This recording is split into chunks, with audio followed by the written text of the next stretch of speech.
What's up, y'all? My name is JR, and for those of you who don't already know, I'm a huge movie and TV nerd. If you're new here, I appreciate you taking the time to check out my channel. I hope you'll consider sticking around and joining the film community I'm trying to build here on YouTube.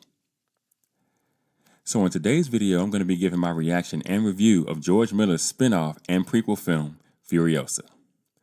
And just so you guys know, this video will contain some mild spoilers, so if you haven't gotten to the theater yet to see this film and you don't want to know anything that happens in it, you might want to exit this video now. And with that being said, no more wasting time, let's get into it. Furiosa, a Mad Max saga, is an Australian post-apocalyptic action-adventure film directed, co-written, and co-produced by George Miller, who collaborated with Nico Lathoris on the screenplay. The fifth installment in the Mad Max franchise, Furiosa serves as both a spin-off and prequel to Mad Max Fury Road. It focuses on the character Imperator Furiosa, originally played by Charlize Theron in the Fury Road film. And this particular film stars Anya Taylor-Joy and Ayla Brown as younger versions of Furiosa, alongside Chris Hemsworth and Tom Burke.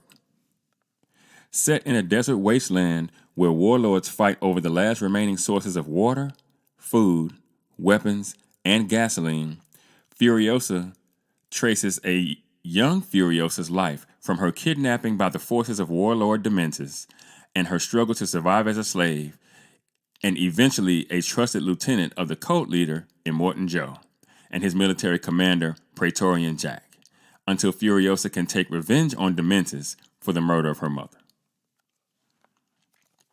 Now, Miller intended to shoot Furiosa back-to-back with Fury Road, but the former spent several years in what they call development hell. I know how that goes. Amidst salary disputes with Warner Brothers Pictures, Fury Road's distributor, several crew members from Fury Road returned to Furiosa, including screenwriter Lathoris, editor Margaret Sixel, costume designer Jenny Beavan, and composer Tom Hokenborg. Principal photography took place in Australia from June to October back in 2022, and Furiosa, a Mad Max saga, premiered at the 77th Cannes Film Festival on May 15th of 2024. It was released in theaters in Australia by Warner Brothers and Village Roadshow Pictures on May 23rd, and in the United States the following day, to positive reviews from critics. Now, at the time of the making of this video, the film has an 89% on Rotten Tomatoes, and that's based on 218 reviews. It has an even higher audience score of 93%, and that's based on over 100 verified ratings.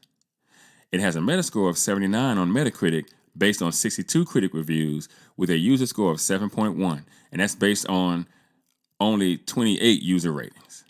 And finally, it has an 8.1 out of 10 on IMDb, with almost 8,000 ratings. So look, the opening image in this particular film was a little dicey for me, but it did kind of straighten itself out, because about 30 seconds or so in, we got down to brass tacks. And, you know, it's a big thing. It's a little thing, but a big thing for me. I'm always really focused on how a film starts. What's the first thing that you show me as you start telling your story? Because I always connect the opening image and the final image, and that kind of gives me a sense of kind of how successful a film was written. And I mean, you know, being a screenwriter, that's just me.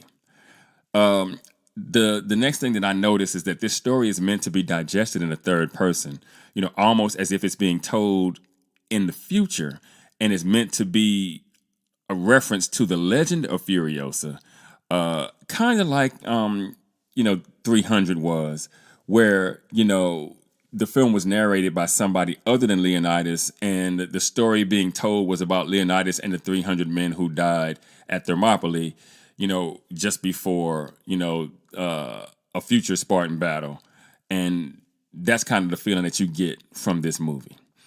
I also noticed that the film, of course, was presented in chapters. If you've seen the movie, then you know this, which did make the story feel more episodic. And I'll say that it was an interesting way to tell this particular story. I would assume that this was done because Miller knew he was going to be skipping large chunks of time in the story's timeline, I mean, Furiosa was captured when she was a child, and then it goes all the way up into her adulthood. So sometimes making a film into chapters can kind of help you get away with skipping large portions of time in your story's timeline. So I assume that that's why the decision was made to chop the movie up into chapters.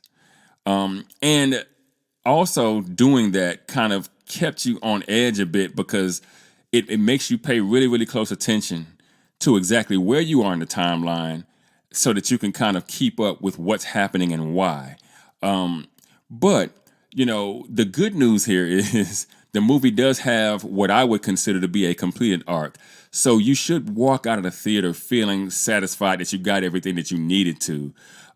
Even if you haven't seen the other Mad Max films, which I thought was a really solid storytelling plan here, and kind of speaks to, like I said, it being both a prequel and a spinoff. I think that's kind of why these things took place and why the writing of this particular film went the way that it did. And speaking of the writing here is more than adequate for what ends up on screen.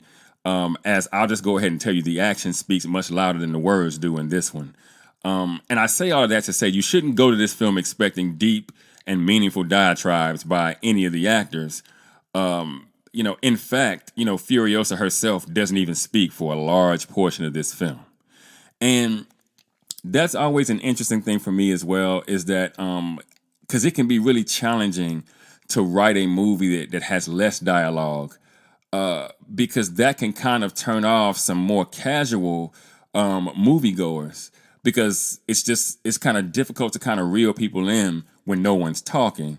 And it's not I want to be clear, that's not to say that no one talks in the movie, but what I am saying is that the movie isn't like just riddled with dialogue. It's the dialogue is very it's very purposeful when we do get it. And like I said, of course, Furiosa, the title character, is quiet for a lot of this thing. So there's that. And, speaking of Furiosa, I thought Anya Taylor-Joy did an absolutely wonderful job in this film. I thought she definitely brought a fury, no pun intended, to the character that kind of made you absolutely respect her abilities. She was on level 10 from basically start to finish. Even, as a little kid, her mom tells her, hey, go hide over there. I'm going to go do what I got to do. And she doesn't listen. You know how that goes. And that kind of tenacity, it served her well throughout the film because she was just on level 10 from start to finish. Just go, go, go, go, go. And she was going to get what she needed to get. She was going to get clean. Point blank, period. Like, so I'm like, hey, I really enjoyed what she brought to the character, though. And I thought, like I said again, especially since we know that Charlize Theron plays the character in Fury Road, and this movie goes right up until kind of Fury Road starts. And so, Anya Taylor-Joy did a wonderful job here. The action sequences I thought were really, really good, and I thought the special effects were great as well. Needless to say, this is a film that absolutely delivered on spectacle. But I also think it did much more than that. I think this film begged to ask what it means to hold on to your humanity in a world that demands that you surrender it in order to survive. You know what I mean? It's a film that seems to exclaim that to be human is to retain one's autonomy, first and foremost, and that autonomy can be removed in more ways than one. I thought that Dementus used his charm and charisma mostly to convince people to do what he wanted. Now, yeah, if it really came down to it, he would kill someone, but you could tell that wasn't what he wanted. And Immortan Joe is a whole nother thing. No, he's he used fear for the most part, and also restricting his people's access to water. And if you're asking me, he was absolutely the one who had to go. Like, if I understand if Furiosa was chasing down Dementus for this whole film, but Immortan Joe absolutely felt like the bigger threat. And then there are the women of this movie. Some of whom, even though it might seem like, hey, they're up in the palace kind of chilling while other people are outside trying to get water. But these were women who were essentially reduced to sex slaves, to be used by Immortan Joe to breed. And, Furiosa ends up being these women's deliverer, which to me made total sense, as the film ends with her sneaking the women out of the Citadel, finally headed back to the Green Place, where she's from. Now, overall, I give this film an 80% or an 8.0 if you're thinking IMDb score. Though I've never been a real fan of the Mad Max films of the past, I thought this particular film was extremely effective in doing what it set out to do, which was to tell the story before the story of Fury Road. Again, I thought Anya Taylor-Joy did as good a job as could be done at passing the proverbial baton to Charlize Theron, even though her movie came first.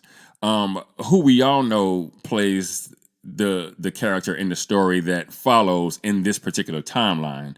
The movie, was an action-packed 148 minutes, and I always tell people I think that's something impressive. To keep people engaged for that long in 2024 is a difficult task in and of itself.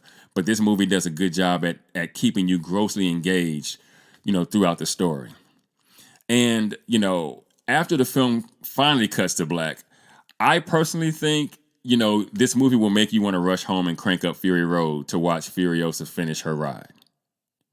But what do you guys think? Have you had a chance to get to the theater to see Furiosa yet? If you have, did you enjoy it? Or did you find the film lacking in some way? Let me know in the comments. And for those of you who might be new to the channel, be sure to like and share this video. If you really like the content, be sure to subscribe and hit that notification bell. That way you'll be notified whenever I drop a new video. Also, be sure to go and check out themadScreenwriter.com for more television and film reviews and info on my upcoming film projects.